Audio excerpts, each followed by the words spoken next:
Hello students, आज की video के अंदर हम आइडियल एंड रियल गैस जो है इसके बारे में बात करेंगे, साथ ही कंप्रेसिबिलिटी फैक्टर को भी देखेंगे। तो देखिए, सबसे पहले आइडियल एंड रियल गैस के अंदर आइडियल और रियल गैस होती क्या है। ए gas which obey ideal gas equation under all conditions of temperature and pressure is called an ideal gas. जो आइडियल गैस इक्वेशन होती है P V is equal to NRT, ये कह रहा है कि हर एक टेम्परेचर और प्रेशर के अंडर अगर कोई गैस आइडियल गैस इक्वेशन को फॉलो कर जाती है तो हम उसे क्या कहेंगे कि that gas is an ideal gas. The concept of ideal gas is only hypothetical, लेकिन कोई भी गैस ऐसा नहीं करती है, ये सिर्फ हाइपोथेटिकल अजम्पशन है। एक्चुअल में कोई भी गैस आइडियल नहीं होती है। ए gas which obey gas law only low pressure और high temperature is called real gas. लेकिन एक ऐसी गैस जो गैसेस जो लो होती हैं, गैस लॉज जो है उनको ओबे करती है, लो प्रेशर हो या फिर हाई टेम्परेचर हो, इन कंडीशंस के ऊपर, तो उसे हम क्या कहेंगे, real gas. All gases are real. ठीक है, जितनी भी गैसेस होती हैं वो एक्चुअल में रियल गैसेस होती है। आइडियल गैस जैसा कुछ भी नहीं होता, वो सिर्फ हाइपोथेटिकल अजम्पशन है।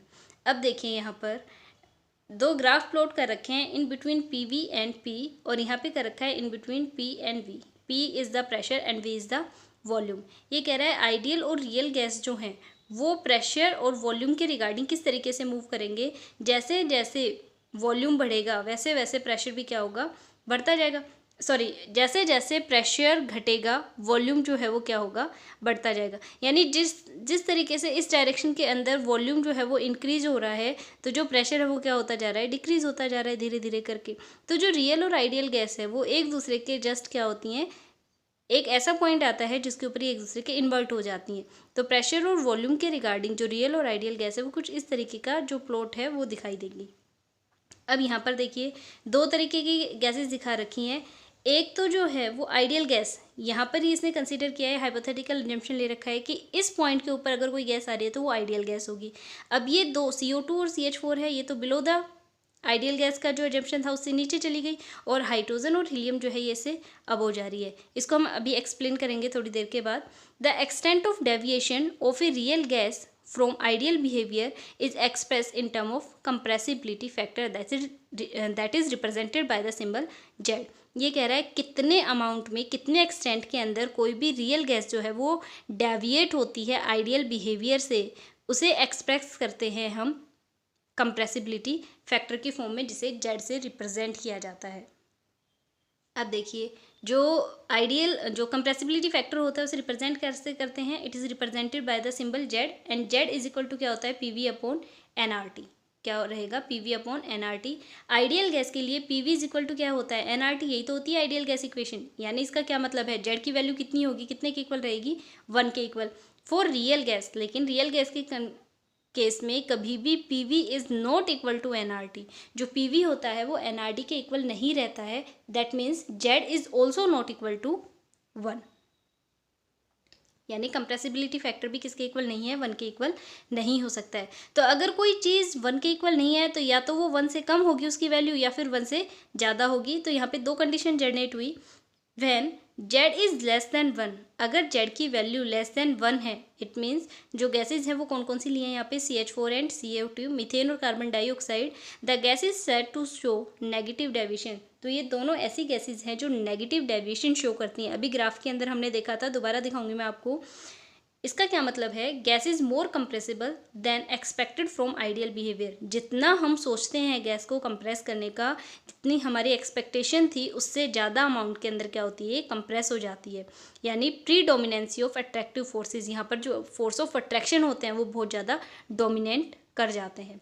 सेकेंड केस के अंदर Z इज़ ग्रेटर देन 1, अगर Z की वैल्यू 1 से ज़्यादा है तो कौन कौन सी गैसेज शो करेंगी, H2 और हीलियम, हाइड्रोजन और हीलियम गैस पॉजिटिव डेविएशन को शो कर जाएंगी। इसका मतलब क्या है, gas is less compressible then expected from ideal behaviour. Ideal behaviour के कंपैरिजन में हम जितना एक्सपेक्ट कर रहे थे गैस के कंप्रेस होने के, उससे कम अमाउंट के अंदर वो कंप्रेस होंगी। ओके, यानी यहाँ पर जो रिपल्सिव फोर्सेस होते हैं वो डोमिनेट कर जाते हैं, वो काफ़ी स्ट्रॉन्ग रहते हैं, जिस वजह से कम लेस कंप्रेसिबल रहती हैं, ज़्यादा कंप्रेस नहीं हो पाती, जबकि ये क्या होंगी, ज़्यादा कंप्रेस हो जाती है।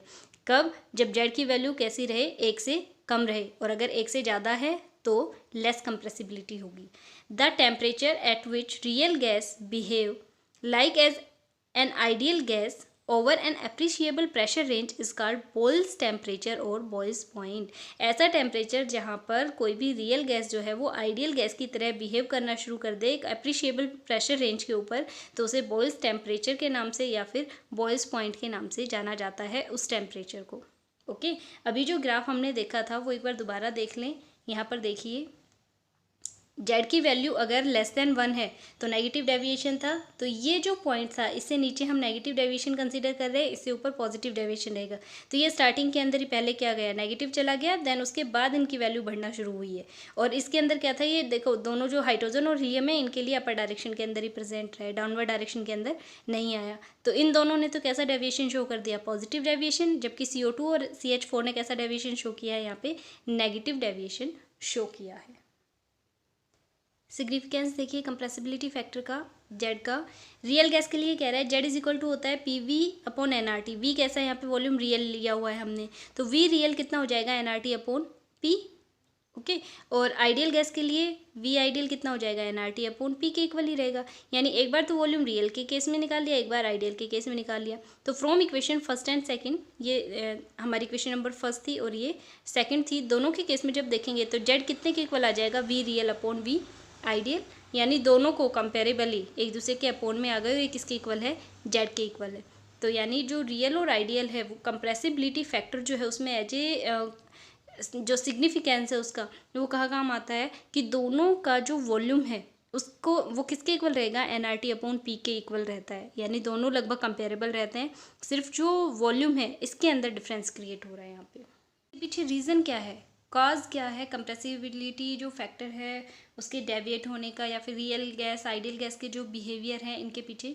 तो उसमें देखिए जो फोर्स ऑफ अट्रैक्शन और रिपल्शन है अमंग मॉलिक्यूल्स में नॉट बी नेग्लिजिबल। कभी भी जो अट्रैक्शन या फिर रिपल्शन फोर्सेस होते हैं इन बिटवीन मॉलिक्यूल्स वो कभी भी नेग्लेक्ट नहीं कर सकते हैं, वो कभी भी नेग्लिजिबल नहीं होते हैं। Secondly, volume occupied by molecules may not be negligible as compared to the total volume of the gas। जब kinetic molecular theory of gases हम पढ़ रहे थे तब हम कह रहे थे कि जो टोटल वॉल्यूम होता है उसके कंपैरिजन में हम एक सिंगल जो मॉलिक्यूल होता है उसके वॉल्यूम को नेग्लेक्ट कर सकते हैं इजीली, वो कोई मायने नहीं रखता।